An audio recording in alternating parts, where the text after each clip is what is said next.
I think we've got quite a few people who've now joined. Let's get started, and clearly others will join as we go along. We've been through quite an exciting period, I would say, and I think the way Zimbabweans came out to indicate their wish for President Mugabe, former President Mugabe, to leave was a very clear signal that I would like to think that although respected as a human being, a lot of Zimbabweans would have agreed that it was time for him to retire and go and rest. And I think that was the signal.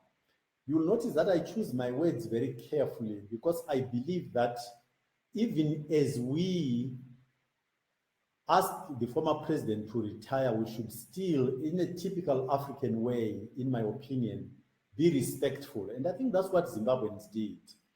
People turned up, demonstrated without any violence, without anything, any looting. It was quite amazing, actually. And I think that's a demonstration of what we are capable of. And hopefully, as we go forward, we'll get a leadership that can exploit that in a positive way, use Zimbabweans' natural inclination to be peaceful, to be respectful, to be institutional in their behavior, to build a country that we can all be proud of. And I think Zimbabweans demonstrated that in full measure. So that's where we started from. I think what then followed, or what was expected, and some people voiced it explicitly, was that that demonstration was not partisan. The demonstration was clearly Zimbabweans in all their colors and their beliefs and the parties they represented came together as Zimbabweans above all, without any of these other lower levels of categorization, and said, we are a nation, there is things that we need to come together for and execute as a whole. And when one listened to what people were saying, you kind of got the impression that the expectation was that the administration that was going to be put in place subsequent to that demonstration was also going to reflect the participations of Zimbabweans just as Zimbabweans, not on a partisan basis. So what has happened since cabinet was formed is, I think, expressions of disappointment, I would say, because people felt that there was no relationship or no sufficient appreciation of what Zimbabweans did and why they did what they did. That did not translate into how the cabinet was then constructed as representing a change from one thing into a different future, which was much more inclusive and reflecting of an embracing of diversity to create a nation that we can all say we own and are proud of. So I think that's this first thing that one needs to note. Having said that, I think we would also have to acknowledge that there are certain things which would have gotten quite complicated in forming an inclusive cabinet, in the sense that we've got elections which are just down the road. A few, hopefully, within 12 months, on this side of 12 months, we'll have an election. To have opposition parties participating in government when we are so close to an election would not have been that straightforward either. Because how do you go out and campaign and at the same time actually be critical of an administration within which you are participating?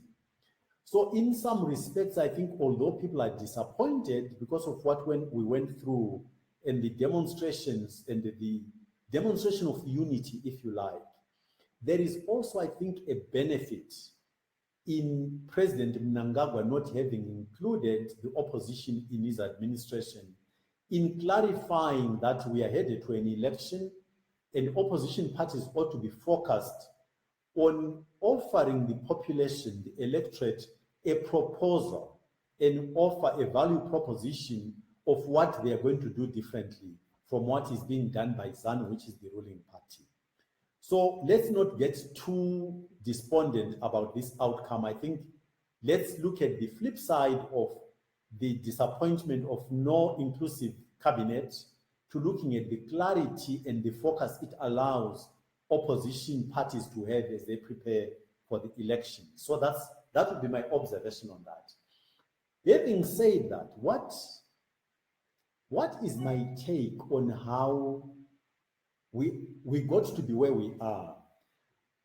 APA has issued a couple of statements in the last few weeks, and these statements have emphasized that as people offer themselves to lead our nation, they need to demonstrate why we are where we are. They need to demonstrate that they are very much aware of why we've gotten to be where we are. Because if they attempt to lead us into the future in a manner that does not take into account why we've ended up here, then the likelihood is that we're not going to depart significantly from the path that we're already on as a nation. Now, I think that, again, not before the president even, the army, through General Chiwenga, indicated that part of the exercise was to get rid of corruption from our society. And we saw Minister Chombo being arrested, and I think he's going through a court process as we speak. So from that indication of an awareness of what has destroyed our society, what has undermined our economy, what has undermined our institutions as articulated by the army, one would have expected, therefore, that the formation of the new cabinet would begin to speak to the same issue. And I'm sorry that I don't think I can deal with this issue without doing what I don't normally do. I don't normally like to personalize, but I want to be quite concrete in illustrating what the problem is. I travel through the country quite a lot, and when I go to Matabeleland, one of the things you will hear, right or wrongly, from people in Matabeleland is that they don't think that Minister Obet Mpofu's lifestyle is consistent with the income you'd expect from a minister in government.